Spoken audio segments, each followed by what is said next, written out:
Okey, jadi baiklah, ini adalah panduan ringkas bagaimana untuk menggunakan Google Classroom.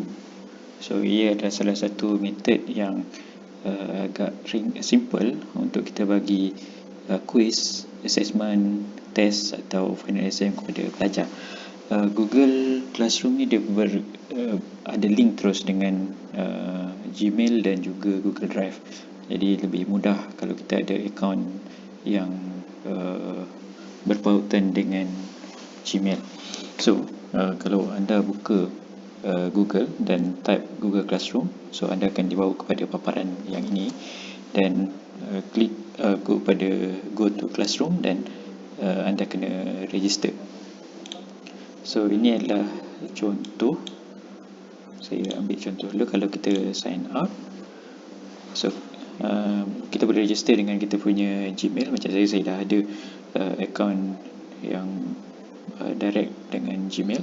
Kita sign in dan dia akan bawa kepada kita punya Google Classroom punya paparan. Yang bagusnya dengan Google Classroom ni adalah kalau kita bagi assessment, student akan upload melalui Google Classroom dan data-data tadi akan disimpan dalam kita punya Google Drive. Jadi kehilangan data tu boleh dielakkan lah. Okay, so sekiranya macam saya dah ada dua contoh course yang dibuat sebelum ni. So kalau tak ada, klik pada create class. So kita pada plus di atas sebelah kanan, create class, dan paparan ni akan keluar. So ini saya ambil contoh.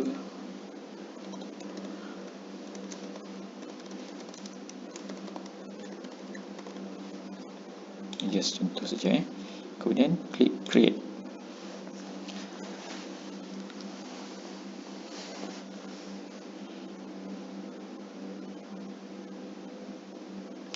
Okey, so dia akan terus keluar paparan kelas kita tadi.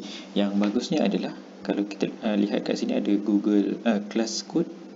Class code ni 9 Q3GR522. Kalau klik di sini display, so kita boleh klik copy in white link dan kita boleh bagi kepada pelajar kita. So pelajar tadi dia kena masuk menggunakan email dan kena gunakan kod yang ni lah. Jadi sebarang assessment, assignment semua akan dapat pelajar tahu melalui email. So once kita create je, so dia akan upload kepada pelajar. So lepas pelajar ada join, kita boleh tengok di atas ni, di people ni siapa yang dah masuk. Since kelas ni hanya contoh dan tak ada, so saya berikan contoh untuk kelas yang lain. Contohnya inorganic chemistry. So kita boleh tengok, okey, ni bila student dah daftar, so akan adalah senarai pelajar dalam kelas tersebut. Okey, kita pergi balik kepada contoh ni tadi. Okey, macam mana kita nak buat assignment kepada pelajar? Kita pergi pada classwork dan klik pada create. Contohnya kita nak bagi quiz. Contohlah so katakan quiz 1.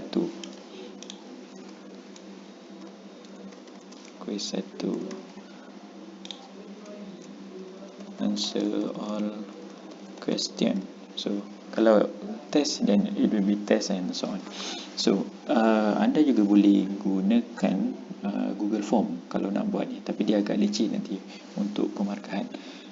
Bergantung. Kemudian kat sini kita boleh add. Contohnya kita nak bagi ni contohlah,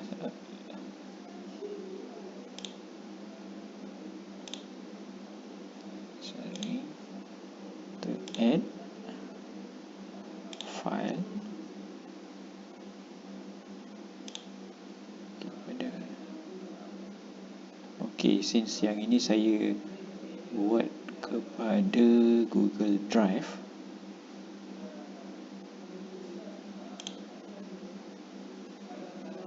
ambil contoh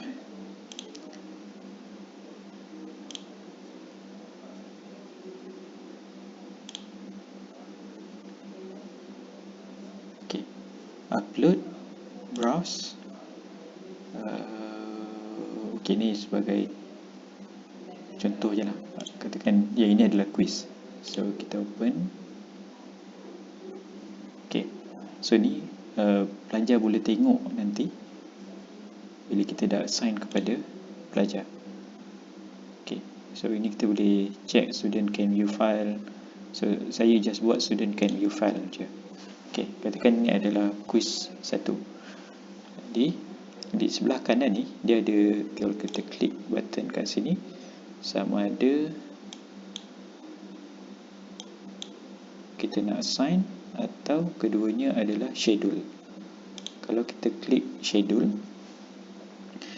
kalau kita let's say kita masukkan dalam Google Drive ni hari ni, katakan 5 hari bulan, dan kita nak pelajar jawab pada 8 hari bulan. So kita boleh klik schedule lah, katakan 8 hari bulan baru pelajar boleh tahu. So dia akan hantar email kepada pelajar tu pada waktu tersebut. So waktu bila, katakan kita nak pelajar tu tengok pada 10 pagi je. So kita just masukkan lah waktu yang sesuai. So ini antara kebaikan dia lah, kita boleh set awal dan kita klik schedule kat situ. So saya cancel dahulu. Keduanya adalah kita nak save draft. Kalau kita save ni, dia akan save sebagai draft saja. Kalau kita nak assign, so dia akan terus assign kepada pelajar tadi.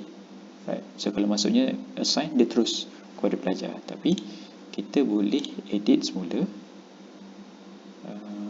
Katakan yang ini for ni all student. Kalau student dah daftar, dia akan ada list of student yang panjang-panjang tu lah. Kalau ada 20 pelajar, 20 pelajar. Tapi kalau kita nak assign kepada 5 orang pelajar, katakan quiz 1 nak buat 2 versi.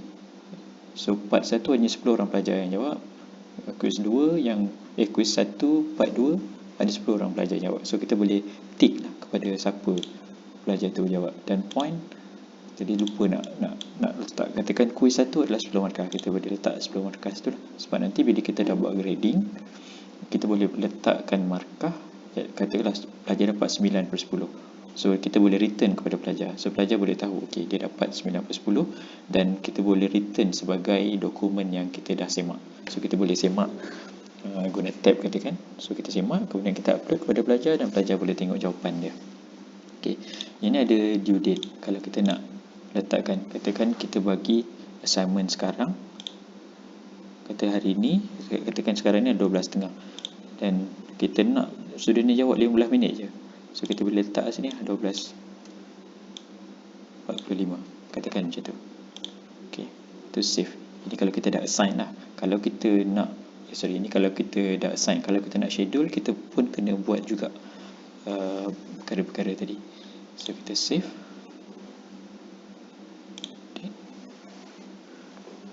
Okay, so dengan guna macam ni, kita dah bagi due time dia adalah 12:45. Kalau ada pelajar yang hantar lewat, so kita boleh tahulah siapa yang hantar lewat, bila dia hantar lewat.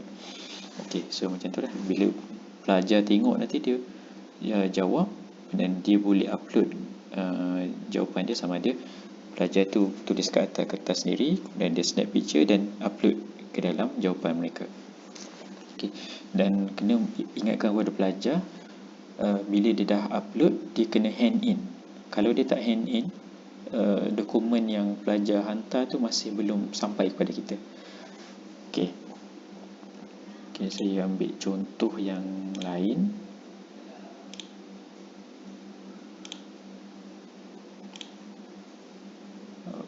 Okay, ini yang kita buat sebelum ni lah.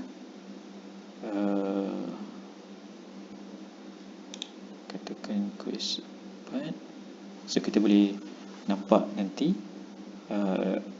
yang ini pada Ogos lepas, semua 23 ni telah graded. So student dah hantar, kita boleh tengok berapa ramai student dah hantar, berapa yang kita assign, dan berapa yang kita dah grade. Grade ni kita yang bagi markah, kita bagi pada pelajar tadi. Okay, kita tengok view assignment. So dia akan bagi dalam contoh macam ni lah. So ni since ni adalah quiz, so kita boleh tulis kat sini nanti. So Ini 7/10. So markah student tadi. Okay. Ni dia tak ada contoh student yang hantar lambat. Kalau ada yang hantar lambat dekat bawah ni lah, late respond atau late submission macam tu. So katakan kita ambil satu contoh seperti Zulaikha.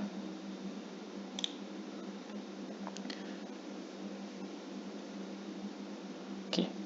So ini adalah jawapan yang pelajar hantar. Yang pertama ni adalah pelajar hantar. Kemudian bila kita dah grade, kita boleh upload kita punya pemarkahan tadi. So ni yang bawah ni adalah markah yang kita berikan pada student. Okay, kita dah marking, kita boleh hantar pada student dan kita boleh berikan grade atau berikan markah pada pelajar. Jadi kita tak akan tertinggal lah markah tu. Okay, so saya rasa macam tu kot.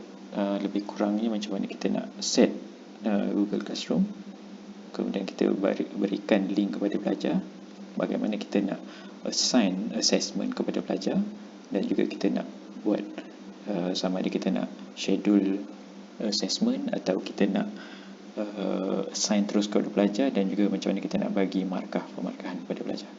Okey, terima kasih.